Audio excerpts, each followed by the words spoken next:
Bonjour, dans cette vidéo sur la magie du cerveau, on va parler de l'esprit critique.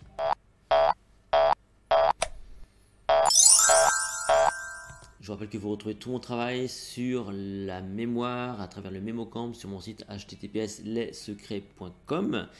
Des vidéos sur la mémoire, le cerveau, etc., l'attention, la concentration.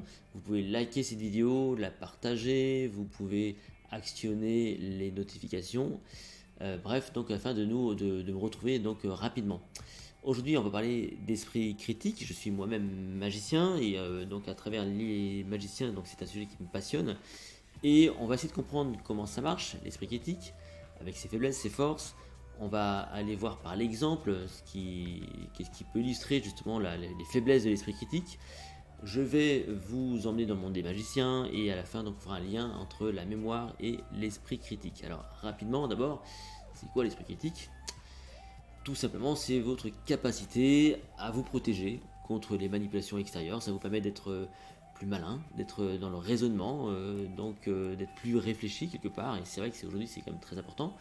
Et ce qui peut nous intéresser, c'est de voir comment cet esprit critique peut être mis à mal. D'abord, l'esprit critique se construit sur vos systèmes de valeurs, de croyances, ça c'est la première chose. Donc en fonction de ce qu'on vous a inculqué étant plus jeune, donc vous allez comme ça avoir une idée de ce qui est vrai, de ce qui n'est pas vrai, de ce qui n'est pas vrai. C'est aussi une question de connaissance. C'est hyper important de bien le comprendre, c'est que vos connaissances aussi peuvent renforcer votre esprit critique. C'est une faculté qui va être mise à mal quelque part, ou en tout cas guidée par l'autorité. En fonction des personnes qui vous donnent de l'information, vous allez plus ou moins croire. Par exemple, quelqu'un en qui vous avez confiance vous donne une information, eh bien vous serez peut-être plus enclin à croire cette personne, même si cette information paraît grotesque. Donc là, l'esprit critique peut être biaisé. C'est aussi une faculté qui va être manipulée par l'esprit de groupe, le côté communautaire. Quand on fait partie d'une communauté, on a tendance à suivre parce que nos valeurs, nos croyances se retrouvent dans cette communauté, donc on a tendance à suivre un petit peu les idées de ce groupe, et au final on peut être également à ce moment-là donc moins critique. Alors on va faire juste montrer par l'exemple tout ça. Il y a des tels exemples qui montrent l'esprit critique. Spontanément, il y a toutes les religions. Les religions, ce sont des sujets qui peuvent effectivement jouer sur l'esprit critique parce que voilà, on croit depuis tout petit à différentes théories. Alors moi, on n'y croit pas, mais qu'importe. Mais si vous y croyez, forcément, vous allez sans doute aller dans un sens plutôt qu'un autre. Et plus proche de nous récemment, on a eu des fake news, notamment celle-ci que vous avez déjà dû voir. La Terre serait-elle plate? Alors ça paraît grotesque comme ça, mais voilà, des idées comme ça sont revenues. On s'est demandé si la Terre était plate, ou en tout cas il y a des gens qui ont commencé à douter de l'idée que la Terre pourrait être sphérique, jusqu'à un tel point qu'un Américain, lui, qui croyait dur comme fer, a construit une fusée, une pseudo-fusée pour donc prendre de la hauteur et prouver que la Terre était plate.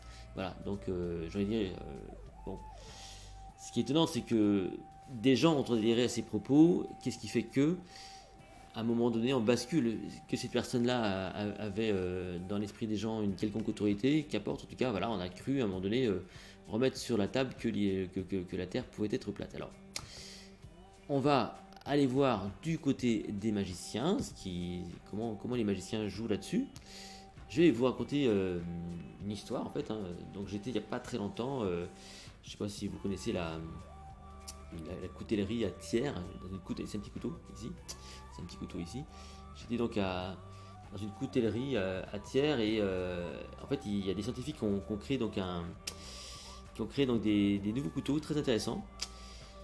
Et ces couteaux-là, en fait, en fonction de la chaleur de la main, et c'est très intéressant parce que c'est très amusant, c'est un jeu réellement. Eh bien, ils ont créé une nouvelle forme de couteau avec la main comme ceci. Les couteaux, donc, avec la chaleur, donc, ils deviennent blancs. Voilà, donc c'est une question de chaleur. Et, et donc voilà, tout simplement, voilà, c'est juste pour vous dire ça. C'est qu'on a créé donc des couteaux qui changeaient de couleur juste avec la chaleur de la main. Donc là, si j'ai une main un peu plus froide, le couteau redevient noir ici. Vous voyez, donc c'est ça qui est intéressant.